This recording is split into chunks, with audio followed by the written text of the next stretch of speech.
Tapi manusia diciptakan untuk mengembangkan, memperbaiki, menjaga bumi. Menjaga berarti apa?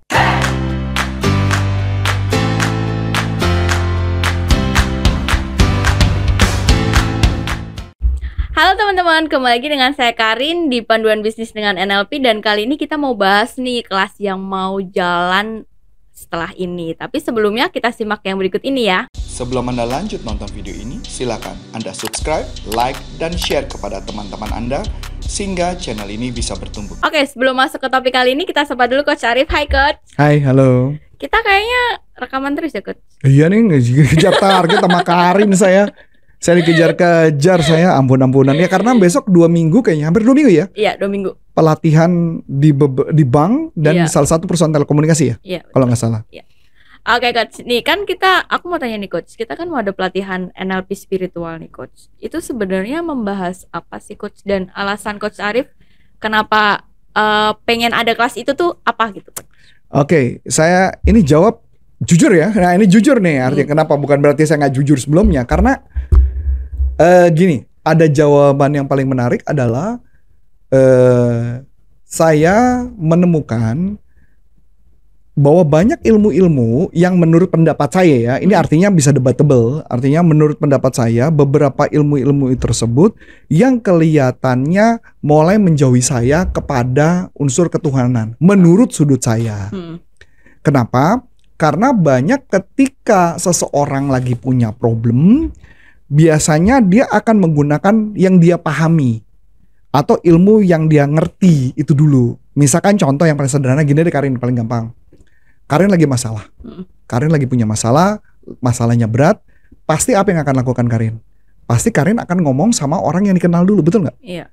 Setelah sudah ngobrol, udah berat, baru ngomong sama Tuhan. Kenapa nggak kebalik? Harusnya Tuhan dulu ya Coach. Tuhan dulu, baru manusia. Kalau Tuhan yang mengatakan kepada kita, istilahnya ya kalau bahasa di agama saya, ada suara yang kita dengar dan kita percaya itu adalah suara Tuhan yang akan berkata apa dalam kehidupan kita dan kita ikutin suaranya tersebut. Nah, tapi pengertiannya adalah bagaimana kalau itu bukan suara Tuhan? Gampang jawabannya. Suaranya tersebut harus sesuai dengan ajaran agama kita masing-masing. Oke. Misalkan contoh, kalau suaranya bilang, bunuh aja orang itu. Pasti bukan. Setan itu. Itu setan, udah pastikan gitu ya, paham ya? Jadi patokan kita itu. Nah, saya menyadari ketika semakin saya mempelajari, saya makin mendalami, ternyata saya menemukan saya makin menjauhi dari sudut Tuhan itu. Karena saya lebih mengandalkan kekuatan kemampuan diri sendiri. Dan saya menyadari banyak ilmu-ilmu yang mengatakan ada raksasa dalam diri, ada kekuatan dalam diri dan sebagainya. Yang akhirnya malah membuat saya makin menjauhi dari Tuhan. Kenapa saya berani mengatakan ini? Karena ketika saya mendalami ketuhanan, Tuhan yang secara benar, dia cuma mengatakan, ketika lu mempelajari segala sesuatu yang bersifat duniawi, biasanya kehidupan lu yang lain akan rusak. Oh, oke. Sambil contoh, kalau lu kerja keras kan berarti kan pakai kekuatan diri ya. Kerja keras, pasti apa yang akan dikorbankan? Kesehatan, keluarga, agama. Udah pasti dong. Dan memang itu yang terjadi sama saya. Nah dari situ saya baru sadar, hubungan saya sama anak gak bagus, hubungan saya sama pasangan gak bagus, hubungan sama orang lain gak bagus, mana saya marah-marah mulu gitu kan, kesel dan sebagainya. Ya kalau Adi ngerti tuh, Adi yang paling tua di sini kan ya dia. Lu sama Pak Hengki yang paling tua ya di sini. Jadi kalau dulu, misalkan dulu nih contoh, makanya kenapa kalau dulu tuh selalu ada isu adalah posisi yang Karin tempati itu adalah posisi apa istilah kursi panas. Kenapa kursi panas? Karena sebenarnya iya pasti ada kejadian. Oke. Karena ada kejadian tertentu yang dimana ketika mereka kerjanya nggak bagus, udah pasti saya tembak langsung. Kejadian langsung, saya tembak langsung. Kejadian langsung, saya tembak langsung. Nah, tapi anehnya kalau ketanya ke belakangan, ya bukan berarti nggak ada masalah, tetap ada masalah. Tapi saya sudah tidak pernah menembak, walaupun memang juga sebenarnya kalau saya tanya orangnya memang lebih baik ya. Saya udah nggak pernah nembak. Udah hampir jarang melakukan tembakan tuh artinya dor mati gitu loh maksudnya gitu. Jadi kalau buat saya pribadi kehidupan saya tidak menjadi lebih baik. Bahkan dulu di zaman dulu tuh sampai ada cerita gitu ya. Kalau zaman dulu tuh, kalau saya baru datang ke kantor, baru denger bunyi mobil, satu kantor udah pada panik. Betul Mas Adi? Deg gitu. Oh, bos gue datang nih. Gimana ceritanya? Iya, suara dahumnya aja. Oh, suara dehem aja udah panik gitu kan. Nah, gitu. iya. Nah, jadi anak-anak udah pada panik tuh, pada ketakutan tuh. Jadi kayak gitu ya. Mereka tuh jadi serba salah gitu loh. Kerjanya jadi pada serba salah dan sebagainya. Walaupun ada orang yang bilang bodoh amat Pak Arif mau marah-marah dan sebagainya. Cuman buat saya kok saya ngerasa ini bukan hidup yang benar.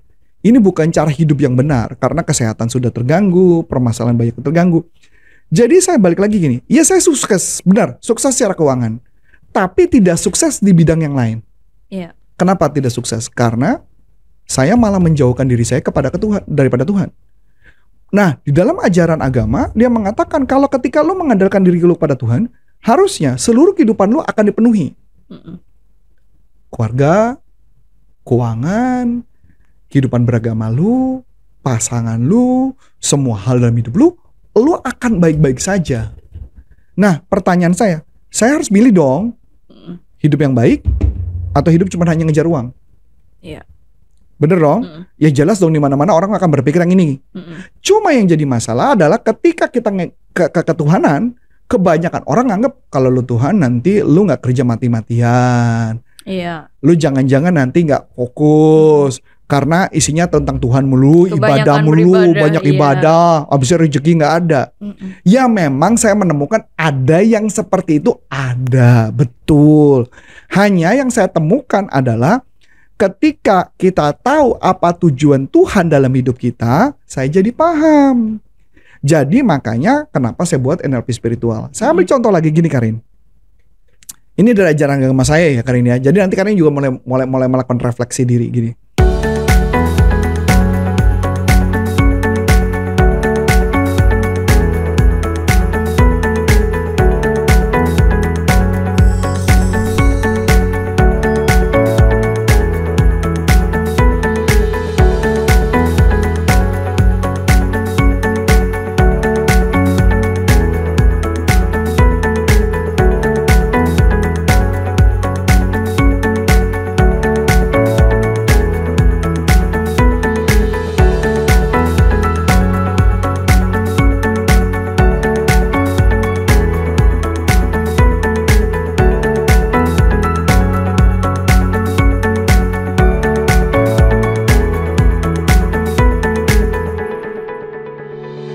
Tuhan itu kan menciptakan manusia, Tuhan menciptakan alam muka bumi ini seisinya, tumbuhan, hewan, awan, air dan sebagainya, sampai matahari dan sebagainya, pokoknya Tuhan ciptakan.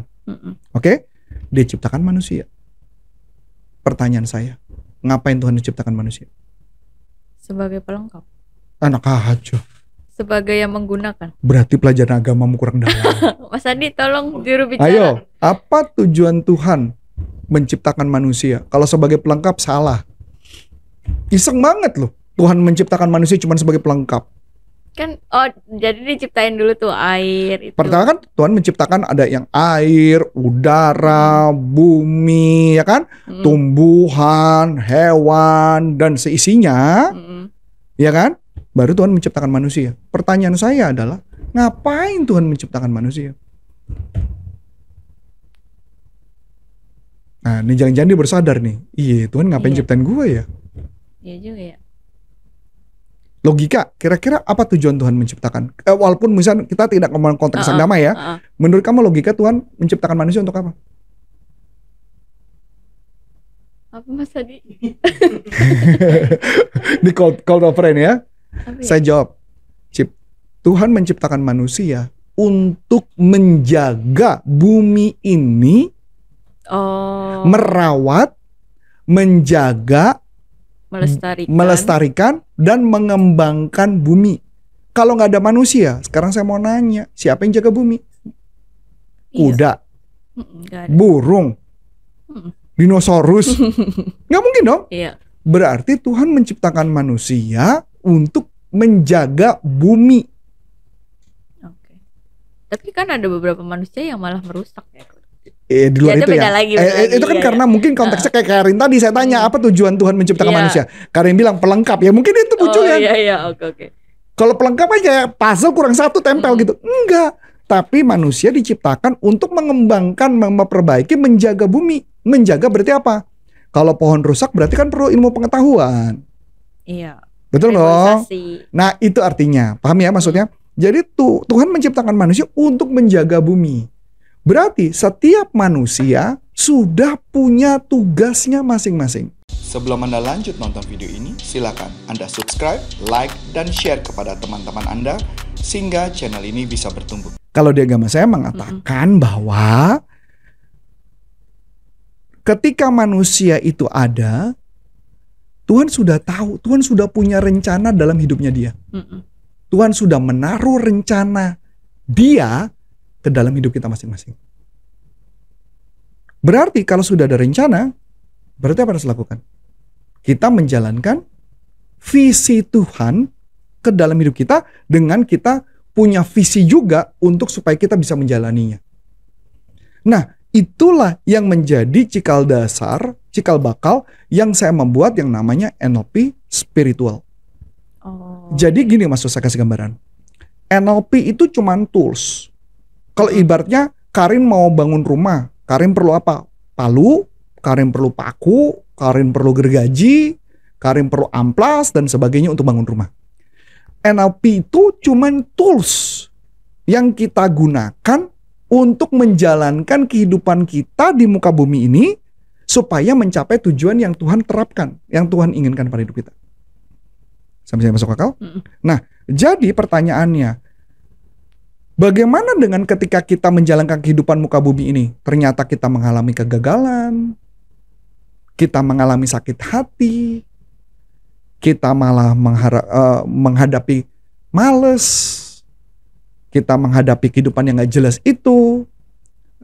Caranya nanganin gimana? Pakai yang tadi NLP tadi kok. Tools itulah yang kita gunakan untuk memperbaiki itu semua. Oh, oke. Jadi melakukan rencana Tuhan menggunakan NLP. Betul. Oke. Jadi bukan kebalik. Bukan kita mengedewakan NLP untuk kehidupan kita. Kita menjalankan kehidupan kan jadi kesannya ya iseng aja jalanin gitu ya. Walaupun Karin tadi bilang ada dong orang yang menjalankan goal tapi merusak bumi, atau menjalankan goal jadi rampok gitu kan. Itu berarti kan dia tidak menjalankan perintah Tuhan. Dia tidak menjalankan apa yang Tuhan sudah taruh di hatinya dia. Nah, tugas kita adalah menjalankan apa tugasnya itu. Dengan cara apa? Itulah yang saya ajarkan dalam konteks melakukan pendekatan secara spiritual agama kita masing-masing. Masuk akal? Masuk akal. Jadi gak mungkin dong. Saya juga menyadari gini. Ketika saya membaca kitab suci agama saya, ngapain Tuhan iseng bikin manusia? Kenapa gak cukup sampai binatang aja? Bener dong? Karena yang jelas kuda gak bisa jaga bumi. Yang jelas burung gak bisa jaga bumi. Masuk akal? Iya. Nah, itulah tugasnya. Manusia menjaga, mengelola, menguasai bumi, ya kan? Untuk menjaga itu semua. Walaupun memang ada yang ngerusakan gitu loh, balik lagi. Nah, itulah tugas-tugas yang kita harus lakukan dengan tools-tools NLP untuk kita jalankan dalam kehidupan kita. Baik dalam konteks bisnis, dalam konteks kehidupan kita, dalam konteks apapun. Yang paling penting adalah mindset kita dulu yang mesti benar. Dengan cara pendekatan sesuai dengan agama kita masing-masing. Jadi dalam pelajaran di dalam konsep NLP spiritual itu, kita harus belajar mengenai ayat-ayat agama kita masing-masing. Kitab suci agama kita masing-masing yang akan kita gunakan untuk memperkuat kita dengan menggunakan tools yang Tuhan sudah berikan. Karena ilmu itu ada kan karena Tuhan. Iya. Bukan kita yang menciptakan. Kita ciptakan dapat dari mana? Dapat istilahnya hidayah atau dapat pewahyuan atau dapat insight. Dari Tuhan, bukan dari kita sendiri kan, Karin? Iya, betul. Itu yang kita lakukan. Oke. Makanya kenapa manusia saya mau ngebalikin ke koridornya lagi. Karena saya nggak mau ada manusia yang ketika belajar dia mulai melupakan Sang Pencipta dan dia mengalami ketidakberhasilan di berbagai bidang. Saya nggak bisa bohong, gue mau mengatakan banyak orang yang akhirnya ada yang pernikahannya gagal, ada yang kesehatannya gagal. Apa arti sukses itu sih, Karin? Sukses, rumah tangga berantakan. 0. Ini enggak? Sukses, lu kaya, banyak Sakit. duit, sakit. Ya lu bisa olahraga sih. Iya. Tapi apa artinya itu semua? Inilah yang saya mau ngajak ke teman-teman. Yuk balik. Kita gunakan tools NLP dengan sudut pendekatan bahwa Tuhan yang menjalankan, bahwa Tuhan punya visi. Tuhan telah menaruh di hati kita. Dan kita menjalankan. Oke, Coach. Oke, menarik banget nih, Coach. Jadi tahu nih apa fungsi manusia di bumi ini. Tadi juga mikir ngapain gue diciptakan gitu ya. Oke. Oke, Coach, kalau mau ikut pelatihan Coach Arif cara gimana nih, Bisa Coach? masuk ke nlpleadershipindonesia.com dan di sana ada pelatihan Licensed Business Practitioner of NLP dan juga ada beberapa pelatihan, ada NLP Spiritual salah satunya yang sebentar lagi akan dijalankan. So, akhir kata saya Coach Antoni Syarif dan Saya Karin. mengucap banyak terima kasih, sukses buat dan sampai jumpa. Bye bye.